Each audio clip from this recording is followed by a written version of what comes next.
Okay, so welcome everybody. So this is our bi-weekly Civil Linings Forum, and what we do here is it's just it's an opportunity for people to come together and talk about current events, what's going on, and in the sense of what we're seeing as opportunities for change and evolution, and how can we help that come about. Okay, so there's a lot going on right now in the news, in health-wise with the pandemic, and just it seems like everything major that could be happening is happening. We've got elections coming up, we've got protest movements, we've got a pandemic. It's pretty intense time. And Socrates, I came across a quote today from Socrates, who said that the secret of change is to focus all of our energy not on fighting the old, but on building the new. So way back then, he already knew about the law of attraction, right? Bucky Fuller said something similar. He said, if you don't like the current model, you build a new model that makes the old model obsolete, and then people will gravitate towards the new model. I'm paraphrasing, I don't remember that one word for word, but yeah, it seems like all great thinkers have the same opinion about change, how we have to. So that's what our little group is all about, focusing on certainly not denying what the problems are, identifying the problems, but looking at how we can improve things. So I'd like to introduce our guest speaker today. Her name is Joy Ohm. Joy is a healing arts practitioner and also a teacher and student of Ageless Wisdom, who is going to share her thoughts on her topic is chaos as a gateway to planetary initiation. So, Joy, it's a pleasure to see you and to have you. You've presented several times at Caritas, and it's always been very interesting what you have to say. So, take it away. Thank you. Hello, everyone. Thank you for coming. My presentation comes from my background training in what's called the Ageless Wisdom tradition, from the writings of Alice Bailey and some Buddhist approaches as well. So chaos and planetary initiation. The chaos that we're seeing is part of what I think all of us are probably familiar with the term paradigm shift. And a paradigm shift, originally identified in the realms of science, spoke of a fundamental shift in a mental, in a model or a structure of approach, or a new perception of events. And I think that's very much what we can say and see is happening currently, is a paradigm shift. And it is, in a way, part of the larger esoteric, from the largest point of view, which I'm kind of wanting to talk about today, planetary, even extraplanetary, as well as the human dimension. It's the whole model of part of the Ageless Wisdom teaching is that we are energy beings, light beings, energy beings, and this I think you all probably know in some way, and that there are esoteric sciences that relate to and describe and can give us more knowledge, wisdom, and information about the human sciences, the planetary sciences, all of the energetics that are actually happening on the planet. So taking that approach, this is actually a natural and normal shift, and the shift has happened, these kinds of shifts have happened many, many times on the planet. The most important thing about this shift, as I think we're also seeing, is that is a shift in consciousness, and which was not really possible until humanity in general achieved a certain level of self-awareness personally and as a group, which is, I think, also one of the major things that's coming out of this whole paradigm shift. So the shift in consciousness is the most important thing that's happening, and why it is so impactful to all of us, because it is happening within and as us, as individuals and as a group. On the larger level, the most important thing, the major thing that's happening on the planet is the opening of the heart. And that's the heart in all its dimensions. Personally, as a human within groups, and as humanity as a whole, as well as an expansion of the heart of the planet, and the planet within its greater being, the solar system.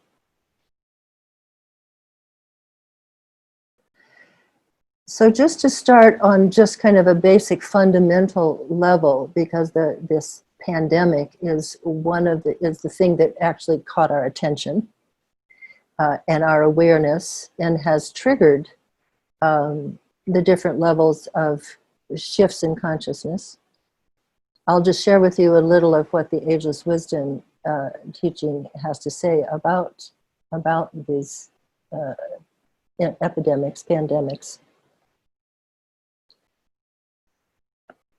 That epidemics, as such, are founded in some condition in the etheric, or the subtle energy matrix of the substance of the planet. So we're talking here about what we might call planetary karma, and that's karma in its neutral sense. Every being, every entified being, and we know this of ourselves, we have karmic patterns. Positive, negative, neutral frequencies that condition our manifestation. The planet and planetary being has those as well.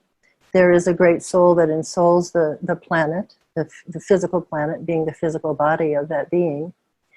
And there are patterns of its development and growth. And that's part of that contains these distortions in the substance of the planet, which manifest as, on the physical then, as epidemics, pandemics. And we can see that, in the animal kingdom, which is where some of this virus is supposed to have come. Those things happen in the animal kingdom, the vegetable kingdom. All of those are ways that the etheric vehicle of the planet is upgrading its frequency, rebalancing, releasing toxic energies, to use a term we might be familiar with. And we, at the substance of our physical bodies and energy bodies, is part of the substance of the planet as well. So we become subject to that. How?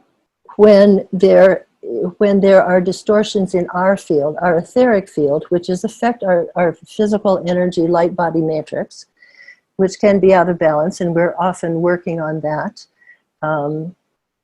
in various ways. When we try to do right diet and right living and breathe well and sunshine, those are all working on the etheric vehicle, which affects the physical. The things that can majorly distort that are fear, worry, and anxiety. They come into the emotional field, but then they affect the etheric field and affect our vitality, our health. And we call this, we can see this commonly, we call it stress. and we can kind of, when we use the word stress, we focus a lot on our outer life, and we kind of forget that the stress is actually devitalizing us, and we need to more focus, as this situation has helped us to do. If we're not caught up in the fear, worry, anxiety, we can go, oh yeah, this is pointing out to me, this whole situation that shifted, that our whole world was basically running on empty and running on stress. Mentally occupied with financial concerns, lots of other concerns, and not really doing self-care, self-compassion. And we've seen some of this, of course, come across the airwaves, if we're tuning into the right ones, with more emphasis on health, on very specifically talking about the terrain rather than the germ theory. Some of us may have been tuned into that. Right nutrition, right breathing, right exercise, all of those things which can revitalize our energy field. And then we're not so susceptible to the waves of fear, anxiety, and worry in our own life or in the general field, because all of us as sensitive beings are picking up on that as well. And we need to get clear, and there are certainly ways to do that, we can talk about those later, to clear our field more often so that we're not susceptible to disease or to emotional disruption. So that's what's happening. That's kind of why the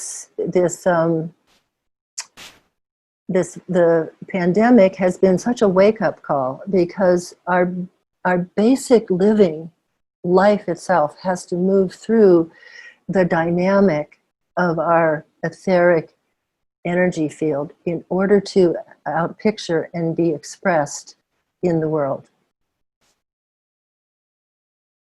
And it's interesting to note is one aspect of, again, of our commonality then, that it is a planetary situation that's happening with the coronavirus on the etheric level, and has shifted our consciousness and awareness then into how we are a planetary unity. Humanity is one, and we're seeing this, you know, a lot of us have been knowing this and saying this for many, many years, if not decades. But now it's becoming very, very obvious, and Zoom meetings like this, all of the things that networking, communication, sharing, that have precipitated out of that are ways of actually affirming the etheric connection throughout humanity, our field connection, we are one field, and affirming the awareness of the unity and the consciousness of one humanity. So speaking then about the heart opening that's facilitated by this awareness and is facilitating this awareness as well. A major event that's happening on the planet is related to what is referred to in the Ageless Wisdom teaching as the externalization of the hierarchy. And this has been spoken about for quite a long time in the literature and tradition, a couple hundred years, but was actually referred to even 2,000 years ago at the beginning of the age of Pisces.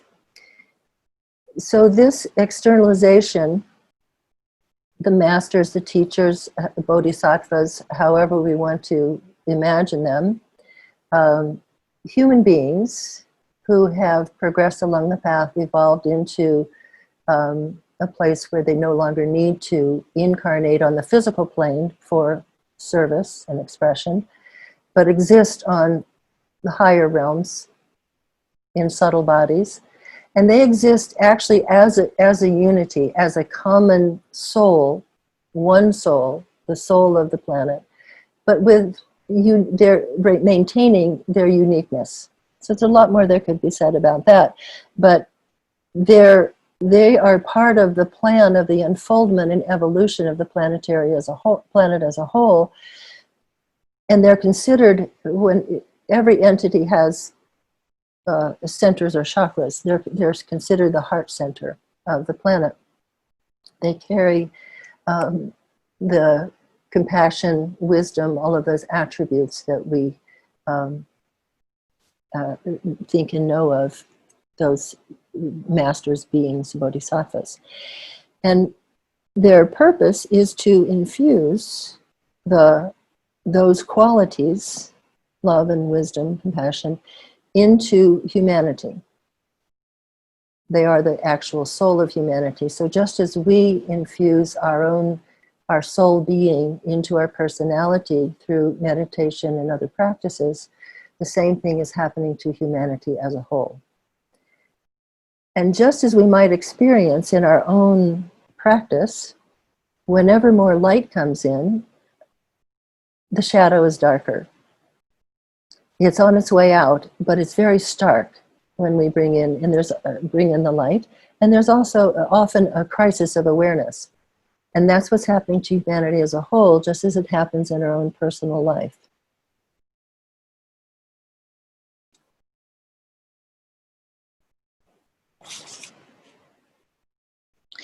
So humanity is the throat center.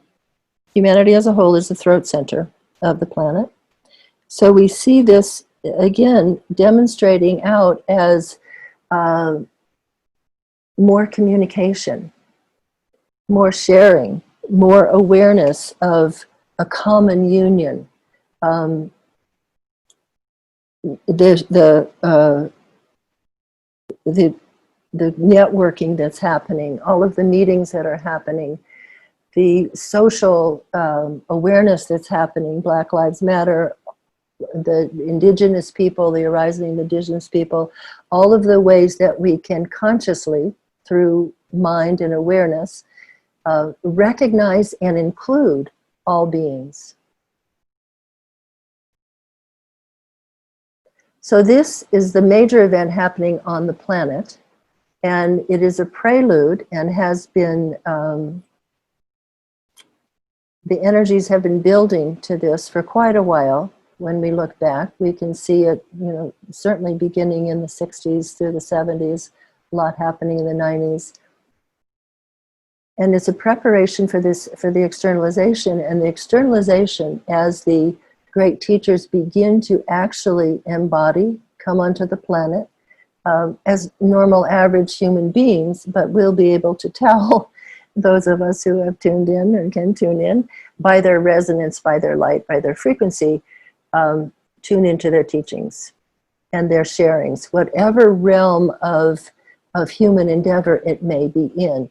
Not all of them will take the role of a teacher per se. They may be in the realms of science or economy or all of politics, all of the things that the humans demonstrate, and they'll be there taking a leadership role. Perhaps not standing out as a leader, but organizing through groups. The shift, one of the major shifts that's happening, and we'll mention this more a little later, is the shift into the new age, the Aquarian age. And this is the age of groups and group consciousness and the recognition of humanity as one being. So groups will be very prominent. I think we see this also, the charitable groups certainly, but all of the progressive groups that are happening that are attempting to move us into the future, particularly the younger generation. The younger generation is kind of instinctually group conscious. And this is one of the things we can certainly do, is support their efforts. And we have sown the field for them, and they are taking it and moving forward. And we want to help them move forward as well. So the paradigm shift brings about, when we look at the definition of it, there's always a bit of what we call chaos.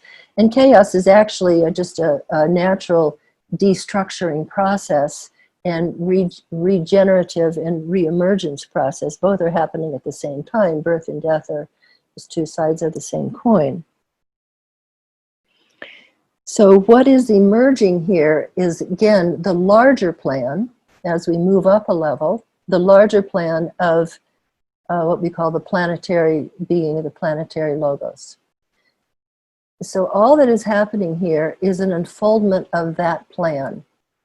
And we can be a little self-centered in thinking it's a plan for us as individuals or even as humanity, but it's actually a plan for the whole planet. All of the kingdoms are evolving, and the humanity plays a very important part in that, being the middle kingdom, so to speak, the mineral, the plant, the animal.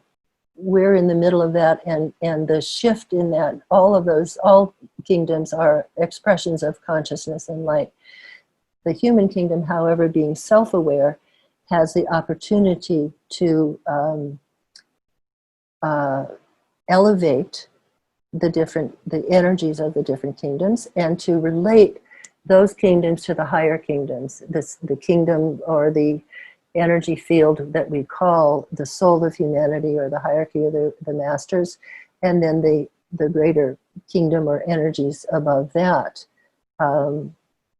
where we find the energies of the planetary logos, what we might call monadic nature in the Ageless Wisdom teaching.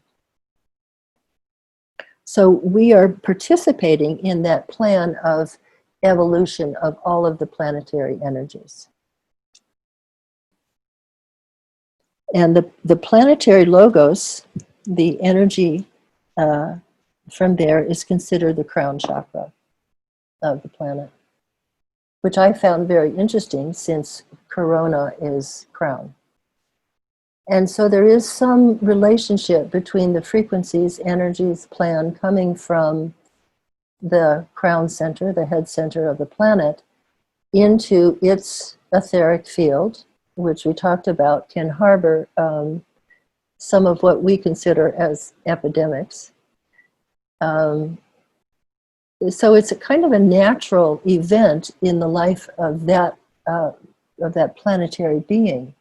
And again, if we are aligned with right alignment with our own light vehicles, and as much light as we can align with from soul and from higher energies, then those things are just like having a toxic release for the planet, but they don't have to necessarily affect us personally, unless we are subject to, as I said, fear, anxiety, and worry. And that's where we can also really be of help, is helping other people who find themselves in fear, anxiety, or worry to see the bigger picture, to help release those things and know that everything is in right order if we can, again, align with who we really are. Bring in our own light, radiate our own light. Be as careful and cautious and concerned and compassionate as we can, but not be subject to fear. So for humanity in general, we'll talk about the initiatory processes. Initiation, esoterically speaking, is a major shift in awareness, in consciousness, and is the beginning, the initiating of into a new realm of awareness and self-expression, self-awareness and self-expression. Humanity at this time is proceeding through what's called the first initiation, which esoterically is called the birth in the cave of the heart. And that speaks to this ensoulment process, where we see this expression of care and compassion, concern, networking, people, bringing food to people, helping people, including the homeless, including whoever we're including, as a general theme for those who are working in the realms of awareness and heartful concern. So I'm sure all of us on this call have experienced this in some lifetime, and are moving at other levels. But humanity in general, it's a big deal for humanity in general to take this first initiation, because it means a shift. Probably 51% or more of humanity is living with that awareness. So we don't forget about the rest of the people. We still, everyone needs upliftment, care, and concern. But there will be a great shift, and there is a great shift in how that is done. Our attitude, our approach, and the sense that we're coming to this as a global unity.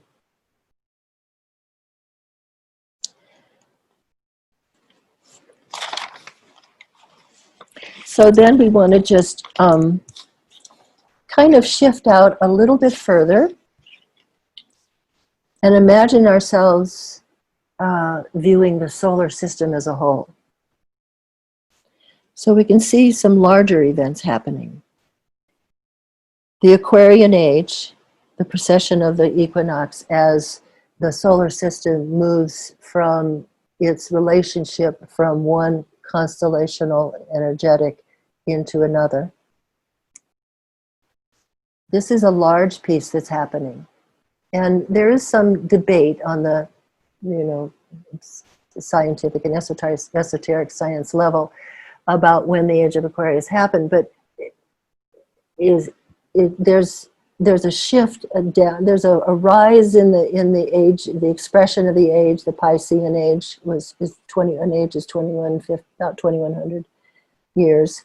Started back around the birth of the Christ, and the Buddha included in that.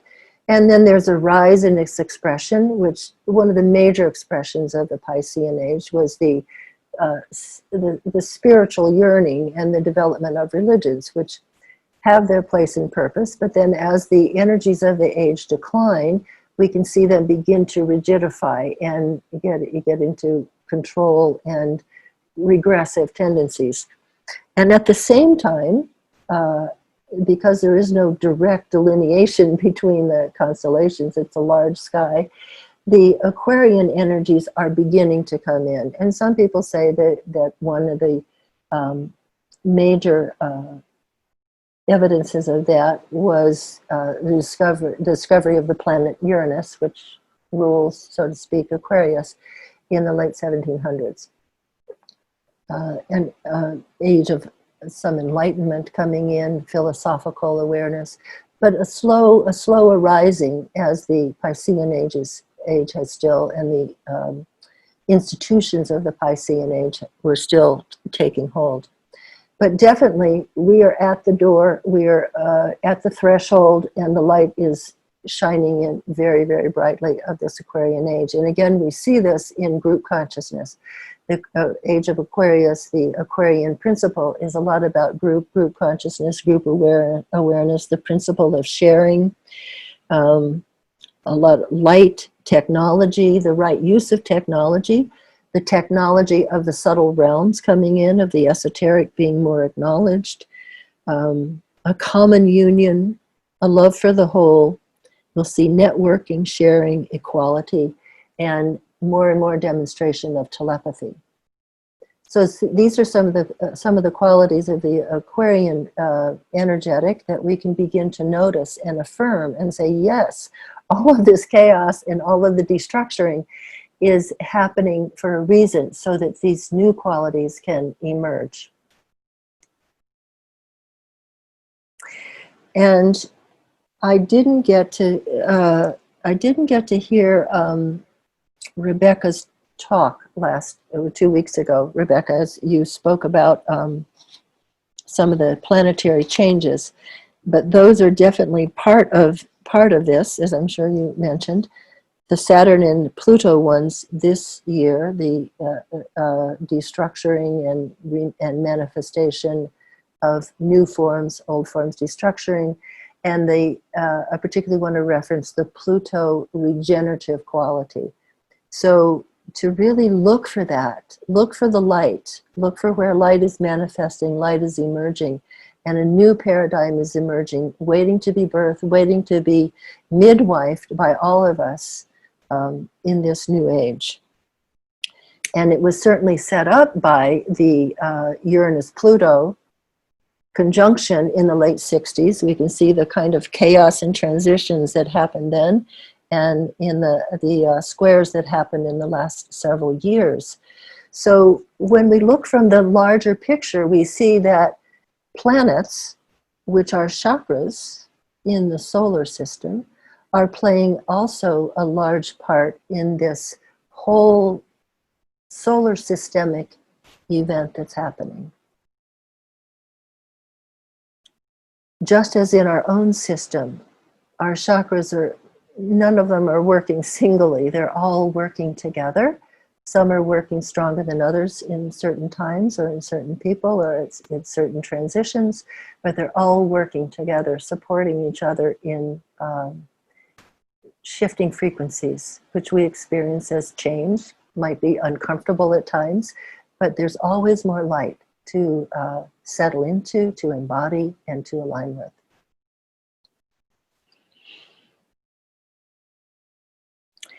And the solar logos, the solar being, the sun is the physical body of a great energy being. There's the physical sun. There's the heart of the sun, and that's the heart of the sun is what organizes the whole solar system, the chakras, what's happening with the planets, what's happening on the planets, and again, the planets being just the physical manifestation of great beings of consciousness. The solar being is sending all the time, but even more so at this point, gift waves, love waves of energy into all the planets, but in particular into the Earth. The planetary logos of the Earth is also undergoing a great initiatory process. It's a process of total soul infusion for that being. We all have this as part of our evolution. And it's very disruptive, destructuring and restructuring to the physical form, because the soul is increasing the vibratory frequency of all of the elements, all of the substance of the form. So we are participating in that as well and have a very important part to play as far as heart-centeredness is concerned, because it's becoming, the planet is becoming what's called a sacred planet, which most of the major planets already are. So it will be at some point, and this process takes quite a long time, and I can't tell you exactly at what point we're in, but it's proceeding apace. And will play a part, once this is achieved, will play a part in a heart center of an even greater being than our solar entity. And this is what the teachings say. So heart focus, and all that means is very much a part of the process that's happening, from the levels of love, care, affection, to compassion, to just synthetic unity. So any part that we can play in that, in our own lives and in the lives of humanity and the planet, is facilitating and being part of and being drawn forth by this particular process that's happening. So in a way, we're going along for the ride, but we're also very critical to how it turns out. There's always choice involved on the human realm. As much energy as the masters, teachers, hierarchy, soul of humanity can bring, we still have personal will and choice. So we want to open ourselves to insight and influence and as much alignment and infusion as we can, so that we're guided, so to speak, by our own inner resources as how to best express our natural inherent radiance, which is what actually shifts the field on the planet, shifts the consciousness and elevates the energies.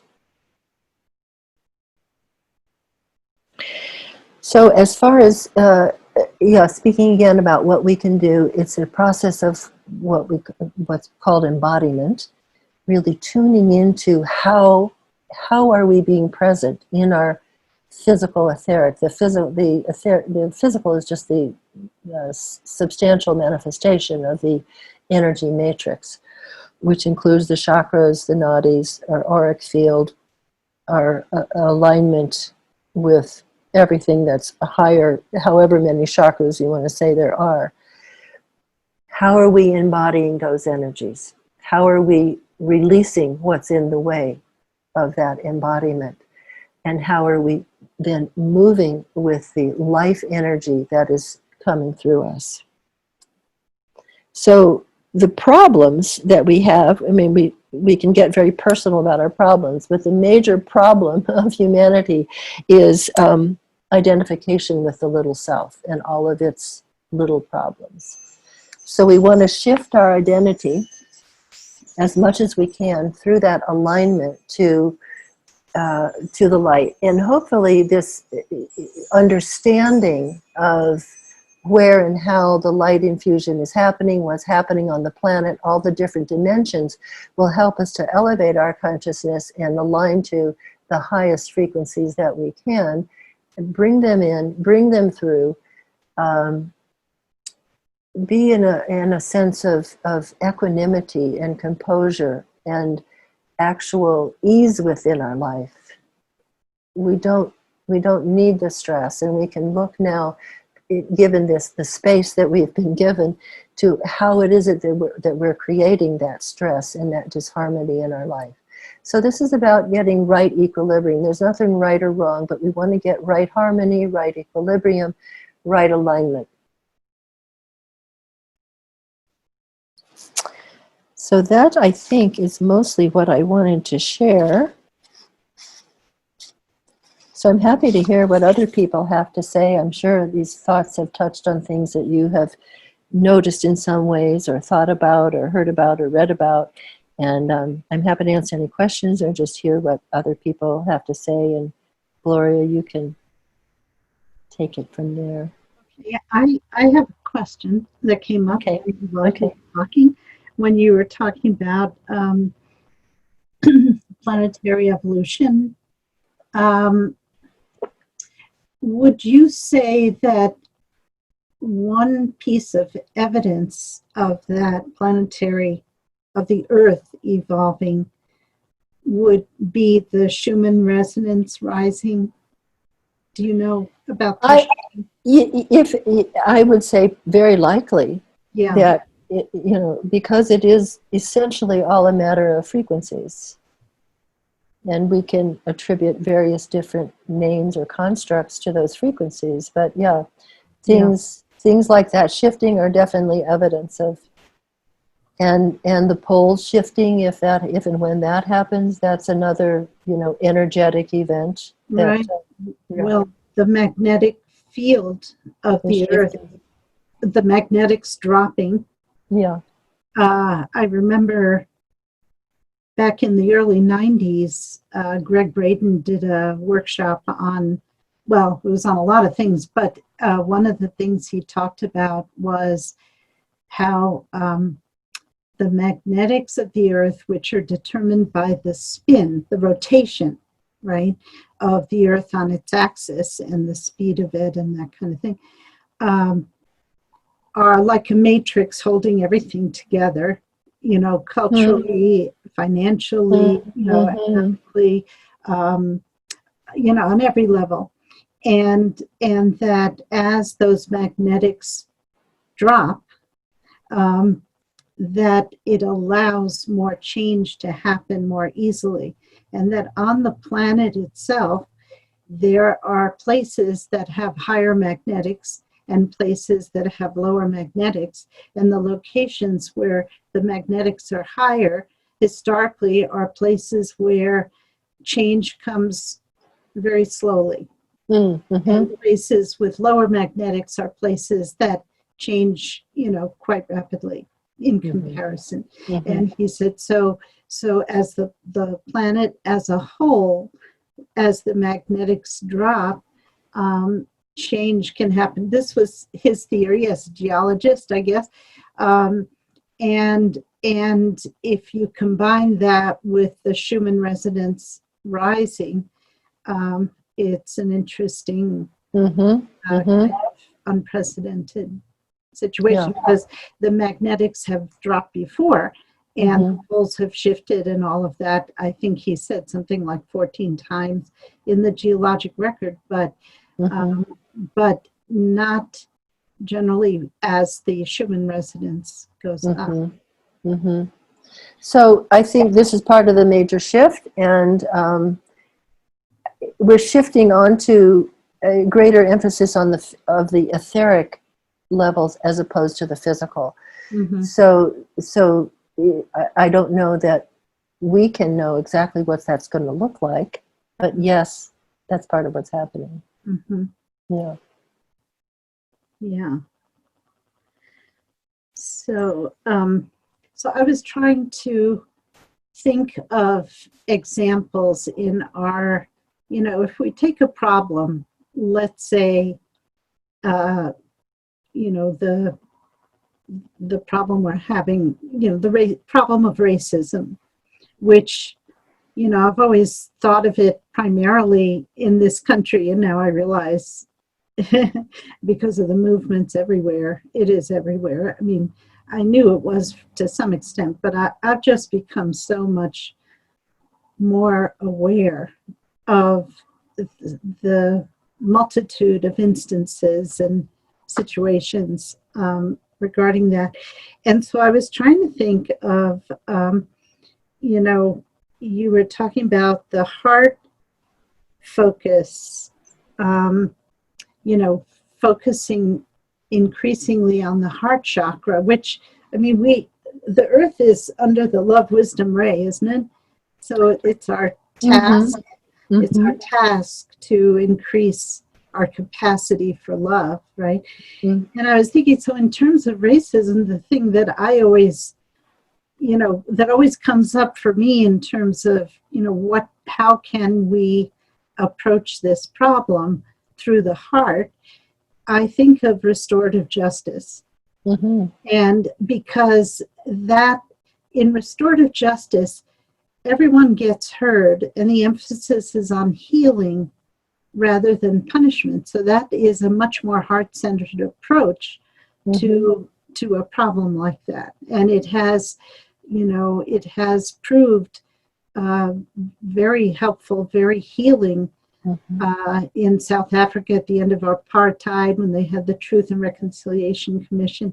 In Rwanda, after the genocide, they did their own version of that, and it was also very healing. As a matter of fact, one of the people who had signed up for this, but I don't see her name as being here. I'll have to send her the recording.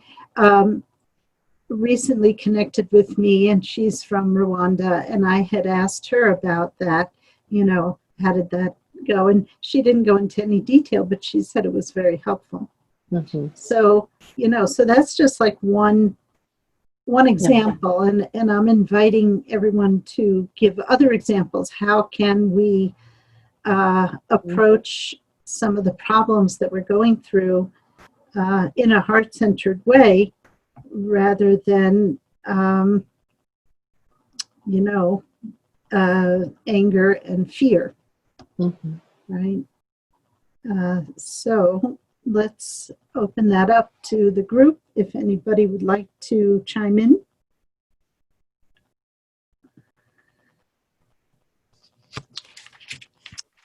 Uh-oh, nobody's saying anything.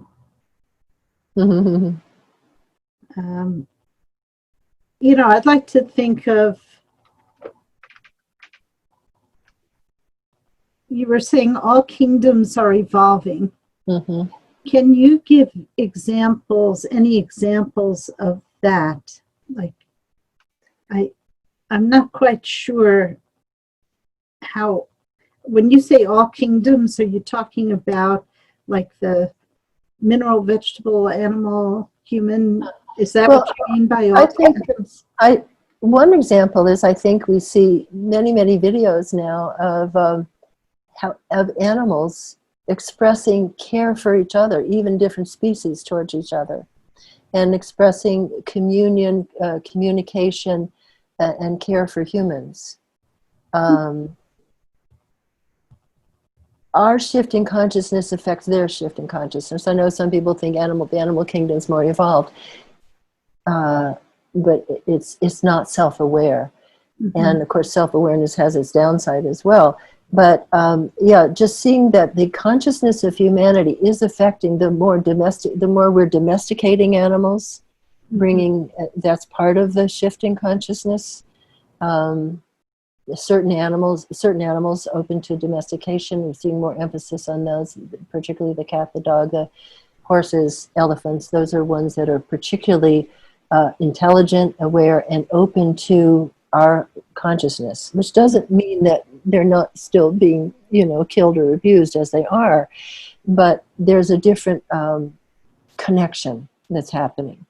And I'm just wondering if very possibly what we call the sixth extinction may not be part of how the animal forms are shifting, so that the great overlighting devas that are in charge of the group consciousness of animals are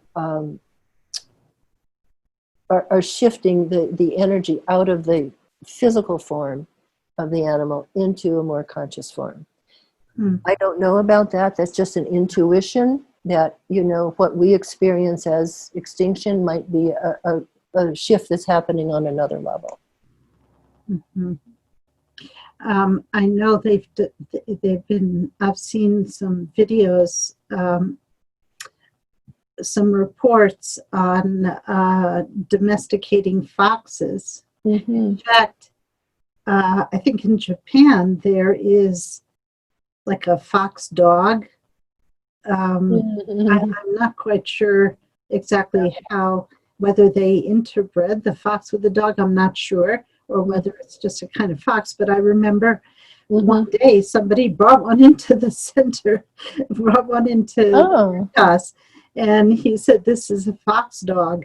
And I didn't get to talk to him long enough to really understand the genetics of it, but I've seen videos on how they have experimented. I'm not crazy about the way they do it, but through selective breeding, through selecting the gentler,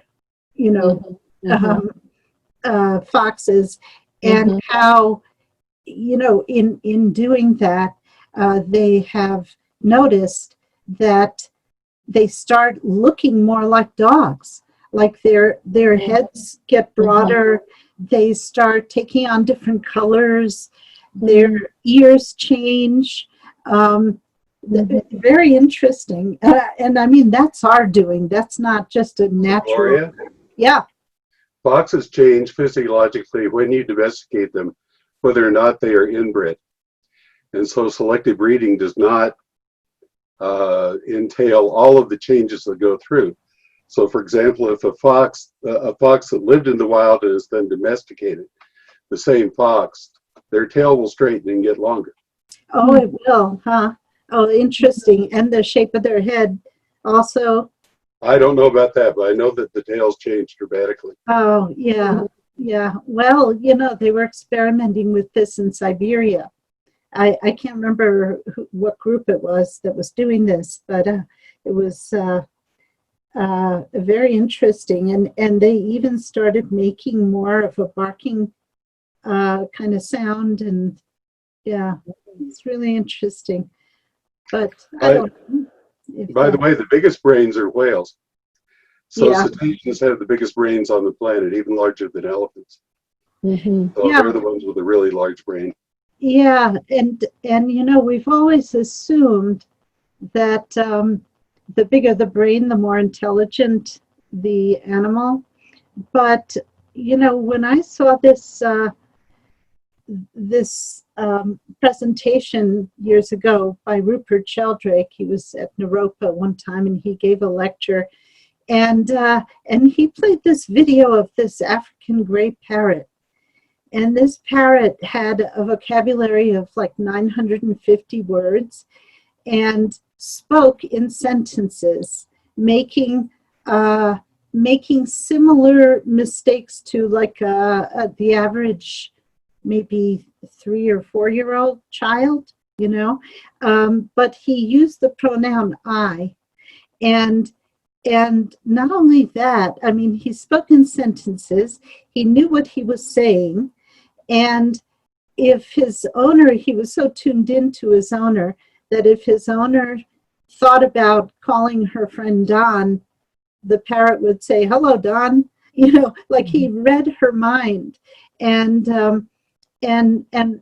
Sheldrake had this video that he showed where he split the screen, and it was a double-blind experiment with the parrot downstairs in a closed room, and the woman who owned him upstairs in a closed room, and there was a camera on the parrot and a camera on the woman, and you could see the numbers going. So they were in sync. They were running simultaneously, and the woman had a stack of manila envelopes in front of her, which the experimenter didn't know what was in. He knew there were pictures, but he didn't know what pictures, and of course she didn't.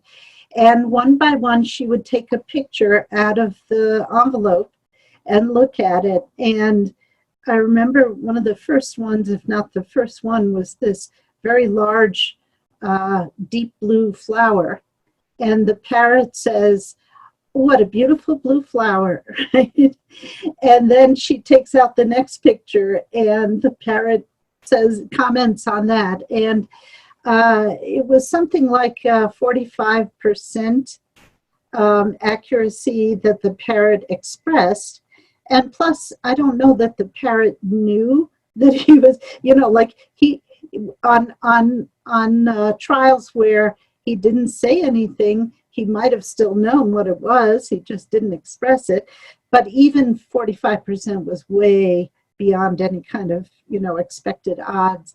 And so it was really pretty interesting, because here you have a bird with a brain the size of a walnut, little bird brain, and can do this, can communicate on that level of, the last frame in the video, the experiment is over and she's just lying on her bed, on her stomach, with her head like this, and the parrot is walking around and kissing her face, right? And then she does this, and the parrot says, "Come back here, I can't reach you, I want to kiss you."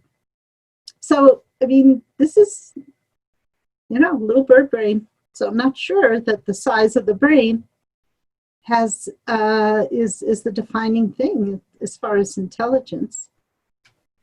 Well, of course, the Sheldrake's main thesis is the morphogenic field. It could be that the birds are connecting with the morphogenic field, so they get the collective consciousnesses. Sure, could be. All the animals are connected to that template. But 45%, when the pictures are unknown and the number are indeterminate, and the bird is just guessing per se from an infinite number of possibilities, 45% correct is astronomical. Yeah. It's unequivocal evidence that something else is going on. It's not chance. Yeah. Yeah. So I want to say also, I think it's how big the heart is. I think whales have one of the biggest hearts.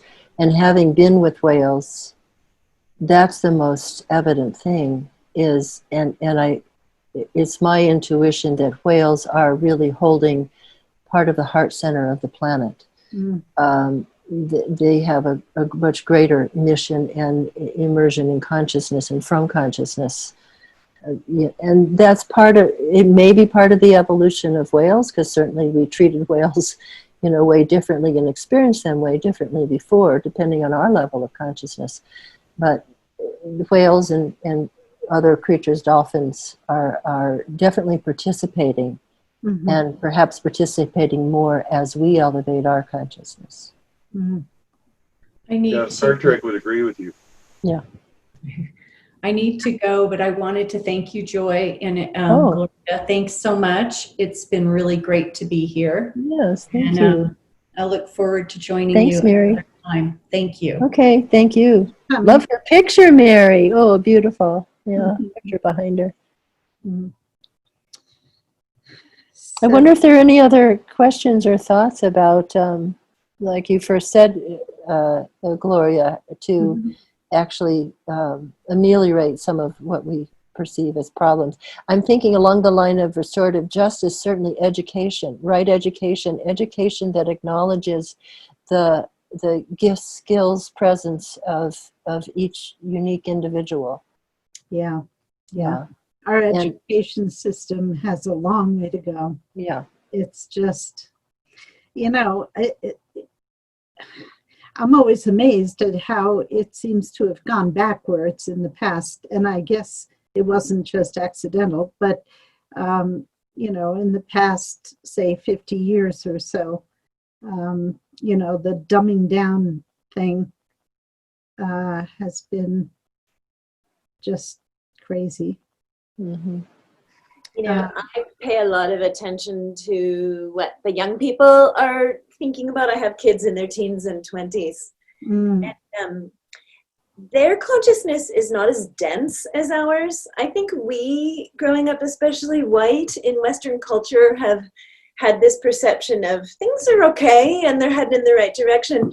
Whereas this generation kind of growing up, just knowing we're in the midst of the 6th mass extinction. They are so unabashedly willing to question everything, and we're kind of it seems to me our generation, we're wringing our hands and trying to figure out what the heck we can do about any of this. When I listen, my kids listen to all these podcasts, and I've been tracking some of the people they're following, and I've been concerned because I'm like, are they just nihilistic and questioning everything? But now I'm starting to realize they're questioning everything, and that's ushering in an awakening and room for something new. Whereas just this thing about education, my eldest son is at a really esteemed university, and I'm so underwhelmed by the education that he's getting. To me, it's just been corporatized, and he'll have a great degree, and he'll have really good connections, and be ushered onto the treadmill of a system that's failing anyway. And he knows it. We all know it. But, you don't quite know how to steer your way through this moment, except I think the bandwidth of this generation is so willing. They're never going to be faithful to any of the mainstream media sources. They're getting all of their information from alternative sources. A lot of people are decamping from Facebook and YouTube and all that kind of thing, and they're finding all these independent media sources, places that don't track your information. These kids get it. They watch Black Mirror, which is kind of this dystopic kind of image of technology gone awry. And anyway, I'm super heartened by the kids and their consciousness and their wisdom. Not that they're necessarily, doing it yet, but I feel like the, before the tidal wave, when the water is pulling back, I feel it. And they're passionate, and that's so important. Because, especially when you're in your teens, that is the most idealistic and passionate time, for a person. And do we harness that? We don't, I've always felt that, people are afraid of teens. They don't know what they're going to do next. So we try to, kind of contain them as best we can. But actually, we should be giving them things to do that can make a difference, because they are so passionate and they are so idealistic, and they have all this energy, that when they get behind something, it's really they're a force of nature. So this, you know, the whole movement, the Black Lives Matter movement is, you know, a great example of that. Yeah. Well, I'd just like to throw in a word for my generation. I have never been complacent with the status quo, and I have never been happy with the oppression of other people, and I have never been happy with racial injustice, and I've always been active in doing what I could about it and aware. And many of the people that I know and grew up with were as well. But I think that what we're seeing has been a very repressive emergence of culture where very few people were dictating the norms that we all had to abide by. And I think that is changing, as we tried to change that in the 60s and then got summarily clobbered for doing it. You know, they started killing students and wrecking people's lives, and then the entertainment business got really active in trying to make us as ineffectual and stupid as possible. You know, so yeah, they say, well, we became the me generation in the late 70s, and then we all became Reagan Republicans in the 80s. Well, that just ain't true about a lot of people who were very active in the 60s. So I just wanted to point that out. We're not all thinking about the world. I mean, this is not a new thought pattern for young people. This has been established for thousands of years. Those who are willing to speak truth to power and are willing to take the spiritual path. Yeah, I think what's so surprising to our generation is how covert everything is. You know, I've been an activist my entire life, years of civil disobedience, and I watched, you know, started with Nixon and then under Ronald Reagan and Nancy Reagan and the whole, like the war on drugs and Just Say No. I didn't know that that was a covert effort to keep an entire population of Black people from voting. I didn't learn that until I watched 13th on Netflix. Like, there's been such an incredibly well laid out infrastructure that's happened in plain sight that I always felt like Reagan was busy importing cocaine from Central America to bring to the ghettos while he was busy with his war on drugs. Exactly. So, right. Wow. Yeah, and filling up the jails, the prisons, feeding the prison industrial complex. But 2020 vision, I mean, that's what's happening now. I think we're just looking at it all and going, let's be honest here. Yes, exactly. So just to substantiate something you did say, I am very impressed with the young generation. And I think the person I'm the most impressed with on the entire planet right now is AOC. If I could vote for her to be president, I would do it tomorrow. I know. Yeah, me too. Me too. Yeah, and I also think the awakening is invisible. You know, the revolution won't be televised. Like, all the efforts that we're making in this group to keep our nervous systems balanced, not to live in fear, to try to deal with that stress that you were talking about, Joy, to step away from it and consciously choose to keep ourselves in a calm place. Maybe that's the space we hold so that the young people can have a better, cleaner vibe to draft on. Yeah. And I think it's most important for all of us to speak the truth as we know it.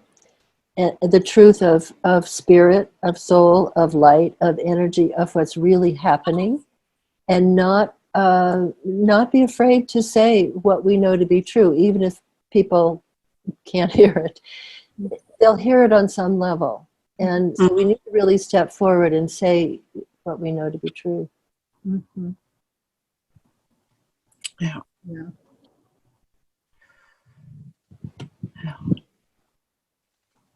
Well, I think my sense is that we're also getting a lot of help from the other side. Yeah. And more people are tuning into that, you know, faculties being refined and the veil getting thinner, as they say, and even technology, even more. You know, we just had a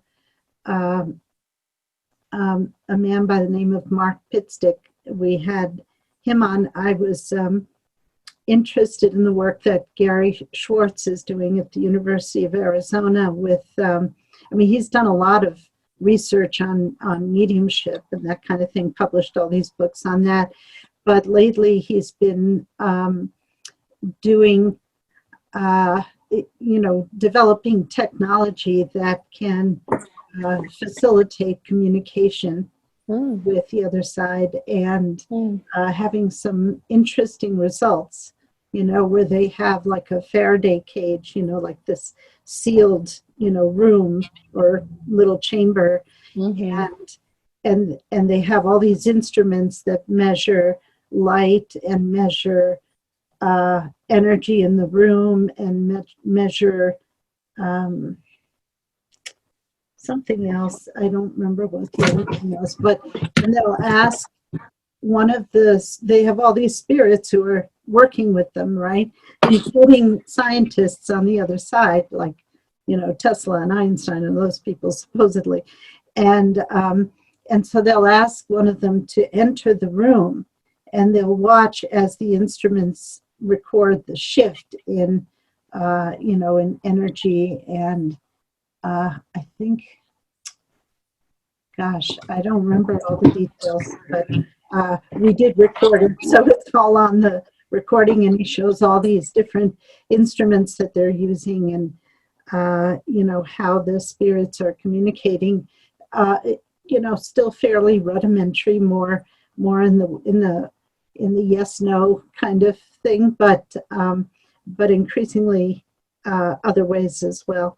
And so I would say that's a very good application of the Aquarian, technology representation. And definitely meditation, which tunes us directly into intuition, so we can communicate with those who live on those levels. Meditation is the best way to develop those faculties. Yeah. Well, I have a question, and I need to ask permission for something. So, Joy, I've quoted you now probably a couple of dozen times when I'm in groups that are discussing near-death experience, and when I saw you when we were together at that one presentation, you called it near life, and I thought that was so clever that I have used it on many occasions, but always attributed it to you. But I don't want you to think I'm co-opting your stuff. Oh, no. Is it all right if I attribute you? Is it all right to say it? Of course. It just dropped in. It wasn't mine. Yeah, well, I really liked it. I thought it was a stroke of genius because it's so descriptive. Yeah. And second of all, I was trying to follow, there was one point in your discussion where you're talking about the discovery of Uranus, and I think it was the Aquarian phenomenon, and I got kind of mixed up. So can you tell me more about that? Well, there's some debate about when the Aquarian age started, but it's a wave phenomenon, so I don't know that it can be pinpointed, but some people say that the evidence of the beginning of the Aquarian age, because Uranus rules Aquarius, was when the planet Uranus was discovered in the late 1700s. Yeah. That seems like a strange criteria to me, because, the age of Pisces didn't start when Neptune was discovered. Well, it's different levels of consciousness, I think, because Aquarius is about intuition, awareness, and consciousness. Yes. So that's a particularity to Uranus. So I'm not saying it's the rule that it has to do with the planet. Mm-hmm. And there are lots of other ways that people are determining that. That's just one particular pin that Right. on it. Yeah. Oh, well, I see a lot of evidence of the age of Aquarius, starting. Yeah. I agree with that premise. By the way, Gina, I still love your carpet. Yeah, Gina. Every time I get to see you by that carpet, it's just hypnotic. I don't know where in the world you got it, but that was a coup. Yeah, I don't Well, remember. where does your background come from? Oh, well, Susan is here working in the office with me. So the background, I just found it on the web.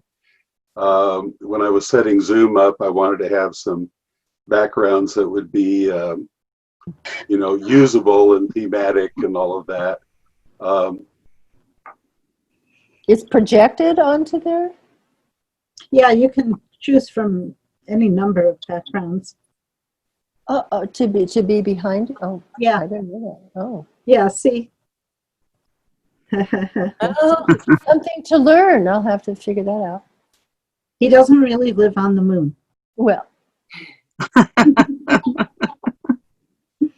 So I'm sorry, I didn't have my finger on the microphone.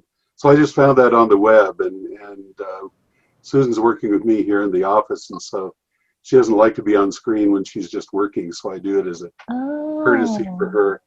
But it was just a web picture, and but like is there Gloria says, something? everybody thinks I'm on the moon anyway. Yeah, right. Is there something Loony, on the loony, I'm loony? sorry. because he's loony. He's Loony loony. on Oh, He's a lunatic. yeah, there you go. That wouldn't be far off the mark. Is there something on the Zoom thing that allows you to put that up? No, it's a function of Zoom, and if you have the right processor in your computer, it will just do it normally. There are a few computers that won't do it, and then Okay. you have to buy a green screen. But for a lot of computers, it'll project it for you. Okay, on Zoom. I'll have to find that. Thank you. Yeah, What? if you just go down to your camera and where the camera is on the bottom of the screen and click the camera, it'll send up a menu that will say select virtual background. Shoot. Oh, there you go. And then you just load pictures into that and select whichever one you want for your virtual background. Oh, cool. Oh, you load the pictures. Cool. Thank you. Okay. So, let's see. 6:15. We have 15 minutes left. Well, Gloria, I'm going to have to go in just a second. I have a bit of an upset stomach. I apologize. But you had asked me about the Laszlo book, and I remembered why I didn't care so much for the Laszlo book. I told you I just thought it wasn't because he hadn't thrown himself into it, but in fact, he is pretty emphatic in the book that spirituality is not a function of a higher intelligence or a higher consciousness. He says propensity on the part of nature is much like Thomas Nagel. Nagel's an atheist, but he thinks nature has a natural propensity to evolve in a certain direction. And Laszlo's taking the same position. He doesn't acknowledge higher levels of consciousness. He just thinks nature is embedded with a natural propensity to produce life and to produce consciousness. And that's the way that it goes. So that's why I didn't care for it. So there's your answer. Well, it just arrived today, so we'll have to have a little discussion with the people in that group as to whether we want to read it or look for something else. But thank you for that. I found it disappointing for that reason. That is disappointing. That just seems like a really kind of a cheap backdoor to take when you're dealing with the development of He spirituality. feels that it's more scientific to look at it that way, but right. I Well, don't agree. he comes at it as a materialistic scientist, Mm-hmm. and so that was pretty disappointing. Yeah. Well, thanks for letting me know. And you were going to Okay. Wish I could have remembered it the other day before you bought the book. Yeah. Well, I didn't tell you before I bought the book. Yeah. Oh. But yeah, don't forget to send me the link to that Beverly Title's daughter. Well, I did. I thought I did. No. I said when we were Zooming, I set it up in chat to come right to you. So that's all right.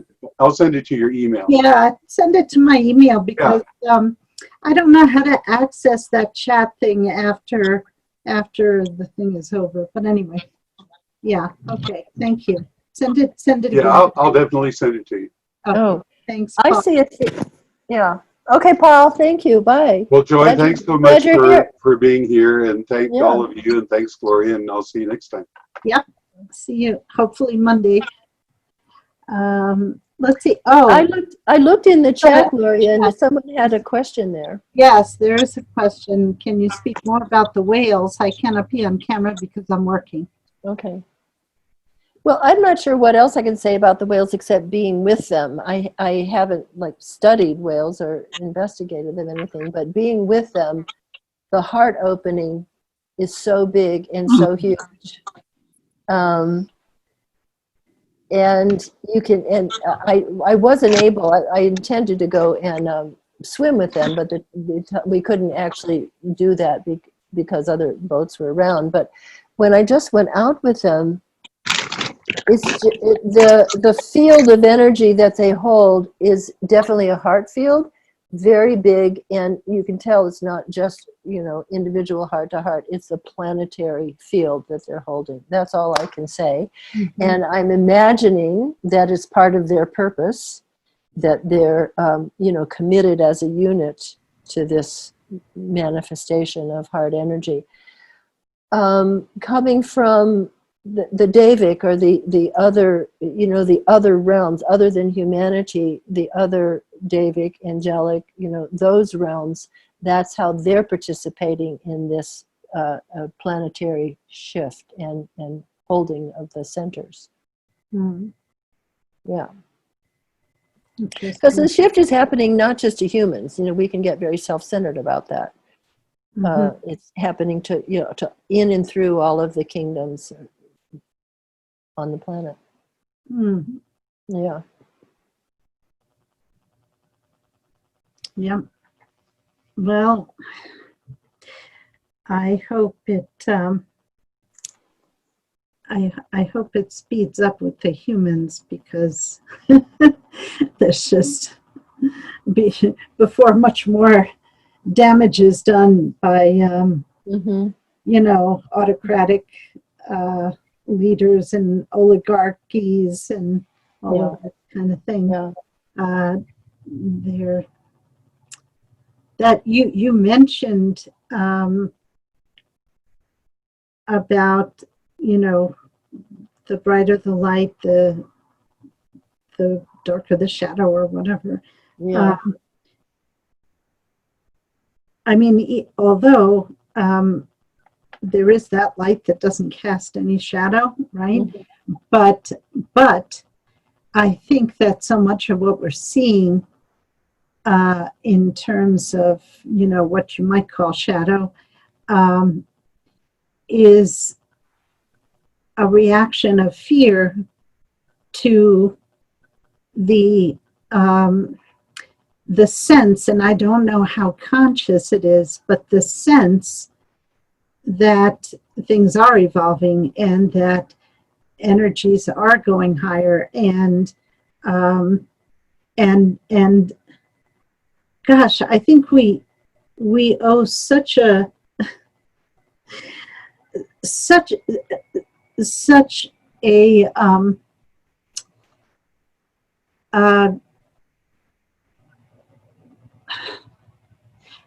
I guess a thanks, in a sense, to Donald Trump for making everything so crystal clear, in terms of what changes need to come in. I mean, we've never had a president who is so overt about, the corruption and the greed and everything. I mean, he has, I think, we needed Trump in order to, and these other crazy leaders like Boris, and Bolsonaro in Brazil, and, all these people who are just, so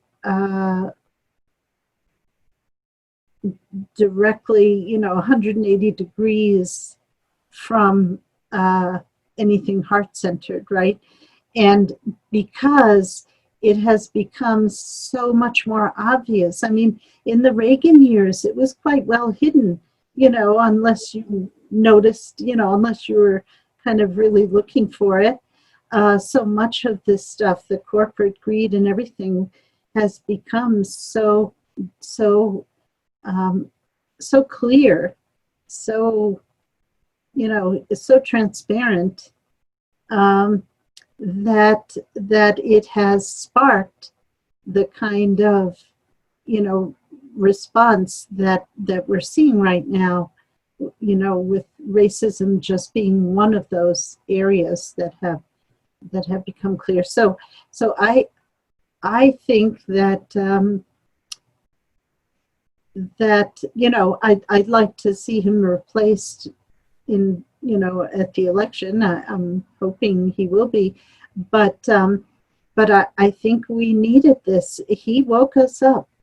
He woke us out of our complacency, and it was not his intention, but it certainly has been a result of his presidency that we are all, much more aware on a much deeper level as to the state of things and what needs to change. Mm-hmm.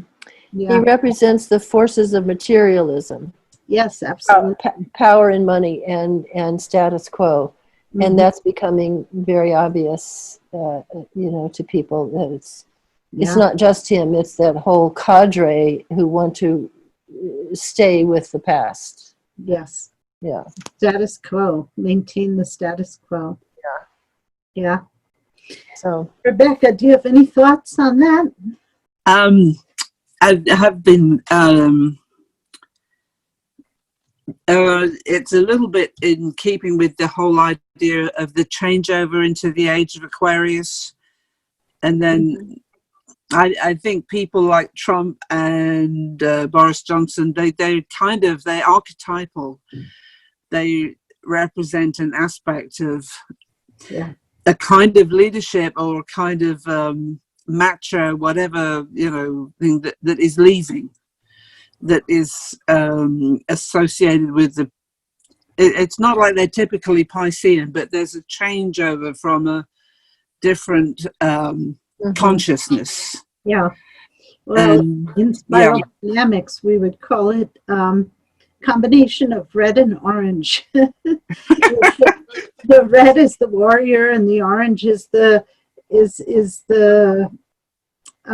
modern, the modernistic emphasis on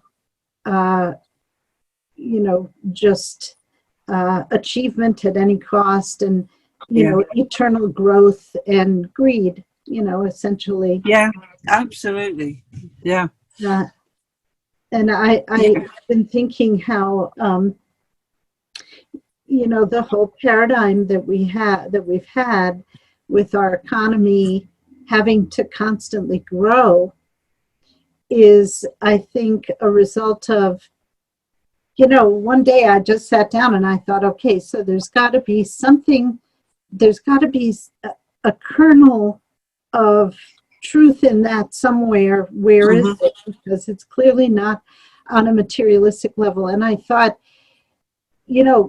this urge to grow is a natural human urge. We have a very strong impetus to grow, except it's being misplaced, right? And when it's not happening on the inside, then it gets externalized and projected, and and the outside has to grow, and because the inside isn't growing, you see. And so we have to withdraw that projection and realize that the growth that that people think, like corporations and CEOs and presidents and government leaders, think has to be in terms of money. It actually has to be in terms of evolution and spiritual growth, and that kind of dynamic. Yeah. It's growth based on competition, not cooperation in consciousness. Yes. Yeah. Yes. Yep. Yeah. So, you know, it's that old crazy Darwinian thing about survival of the fittest, right? Yeah. Yeah. Which is probably not even true. It's It's not the true. It's not true. It's the archetype of Jupiter, Mm. which is the principle of expansion, and it's also our connection to the mind of God. Yes, So, except that Jupiter also represents the higher mind. exactly. And if that's what's expanding, it's a good thing, Yeah. right? Yes. It's Exactly. misplaced Jupiter. Absolutely, it is. It's that inflated. Yeah. Yeah. Yes. Interesting. Well, Yeah. I guess we've come to a stopping point, but thank you. Thank you, Joy, for being You're our welcome. speaker. Thank you, Rebecca, for hanging in there till the end. Listen, thank you. It's so lovely to be with you guys and to hear this. You know, it's so easy to get lost in the overwhelm of, and it's just beautiful to remember, don't focus there. Focus over here and what's actually trying to happen. It's lovely. As I said in the beginning of, our meeting today, I don't know if you heard it, Rebecca. I might have said it just a minute before you joined. That Socrates, a quote that I came across today from Socrates, he said that the secret of change is to focus all our energy not on fighting the old, but on building the new. Right. That's beautiful. Yeah. So rather than, just opposing the status quo, we just have to build a new status quo. We have to build. Yes. Yeah. Beautiful. That's lovely. All right. Well, thank you. Thank you, Gloria. And we'll see you next time. Okay. Okay. Thank you so much. Okay. Bye.